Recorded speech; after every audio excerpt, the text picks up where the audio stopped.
بسم اللہ الرحمن الرحیم۔ میں جس بات کی طرف توجہ دلانا چاہتا ہوں وہ یہ ہے کہ بہت کچھ چھوٹ رہا ہے ہم سے۔ ہمیں پورے اسلام کا نمونہ بننا ہے۔ اسلام یہ سکھاتا ہے کہ وقت مت ضائع کرو۔ کیا ہم واقعی اس پر عمل کر رہے ہیں؟ ہم میں سے اکثر لوگ، اور میں تو یہ کہنے کو تیار ہوں کہ سب لوگ روزانہ اچھا خاصا وقت ضائع کرتے ہیں۔ اگر اس وقت کا ہم صحیح استعمال کریں تو اپنا ایمان بھی بڑھا سکتے ہیں، اپنا علم بھی بڑھا سکتے ہیں، اللہ سے اپنا تعلق بھی بڑھا سکتے ہیں، اور اپنے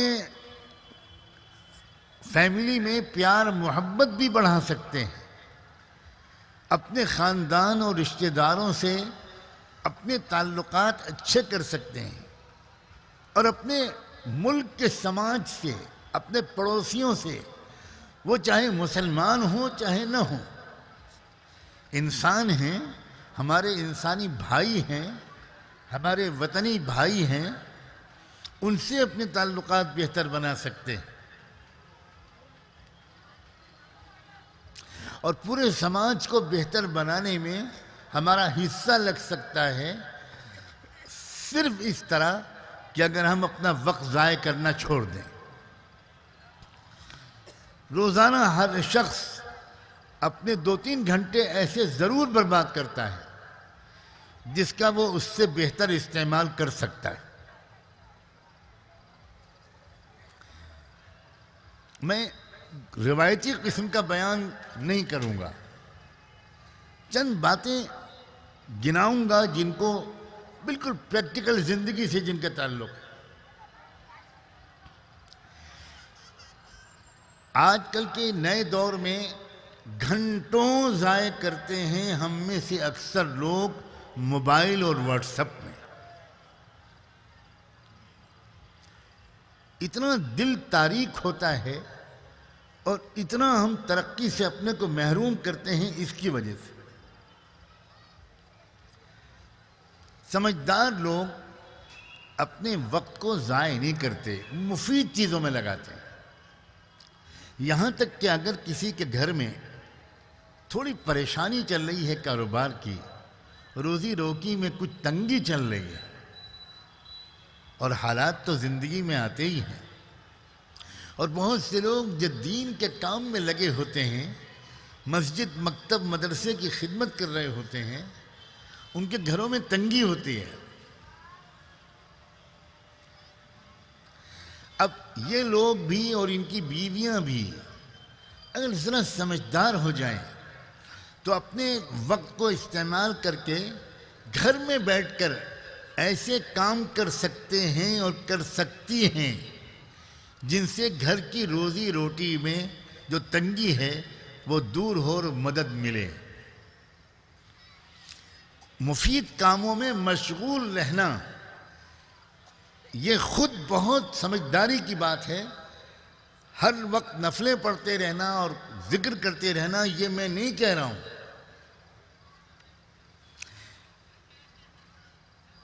ایک بار رحمت دو عالم صلی اللہ علیہ وآلہ وسلم کی نظر پڑی حضرت عائشہ رضی اللہ تعالی عنہ کی بہن تھی حضرت اسماء۔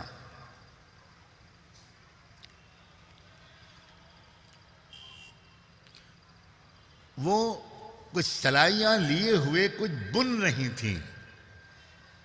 پہلے ہمارے گھروں میں عورتیں سویٹر بنا کرتی تھیں، ٹوپیاں بنا کرتی تھیں، اور پتہ نہیں کیا کیا کاڑھا کرتی تھیں، کشیدہ کاری کرتی تھی، پھول بناتی تھی چادروں میں اور تکیوں میں۔ ان سب چیزوں کا رواج اب ختم ہو گیا۔ میں خاص طور پر ان چیزوں کی طرف بھی توجہ دلانا چاہتا ہوں۔ جب ہماری عورتیں اور ہمارے گھروں کی بچیاں تکیے غلاف پر پھول کاٹتی تھیں، چادروں پر پھول بناتی تھیں، سویٹر بنتی تھیں، تو یہ ہزاروں گناہوں سے محفوظ رہتی تھی، اور خدمت کا جذبہ ان کے اندر پیدا ہوتا تھا۔ کبھی ابا کے لیے سویٹر بنا رہی ہیں، کبھی چچا کے لیے بنا رہی ہیں، کبھی خالو کے لیے، کبھی ماموں کے لیے، کبھی پھپھا کے لیے، کبھی امی کے لیے۔ ایک مزاج بنتا تھا لڑکی کا، ایک مزاج بنتا تھا بیٹی کا، ایک مزاج بنتا تھا بیوی اور بہو کا، کہ ہمیں تو اپنے گھر کے خاندان کے سب لوگوں کے کام آنا ہے۔ تو حضور اکرم صلی اللہ علیہ وسلم کی نظر پڑی حضرت اسماء پر، وہ کچھ بن رہی تھی، تو جانتے ہو کہ حضور نے کیا فرمایا؟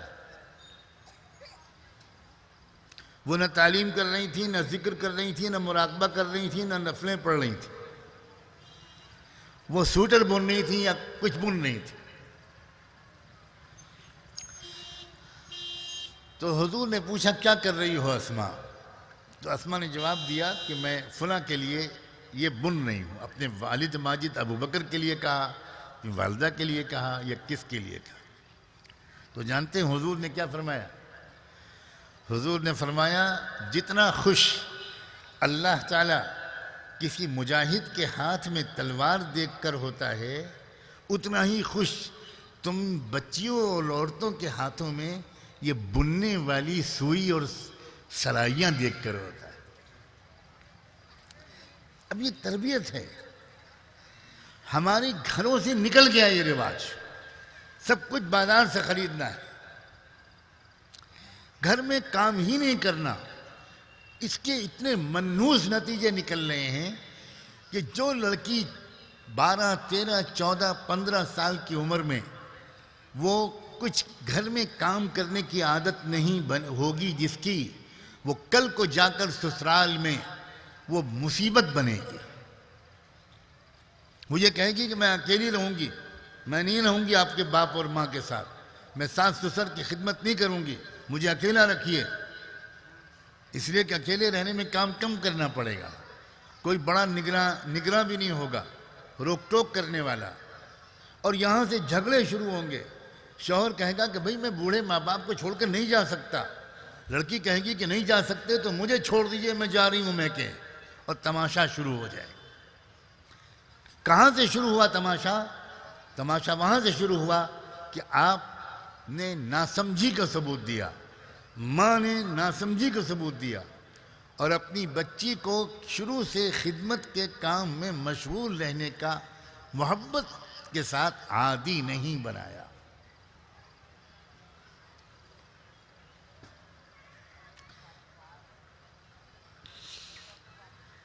روزی روٹی میں تنگی ہے، آپ شکایت کرتے پھرتے ہیں، روتے پھر رہے ہیں۔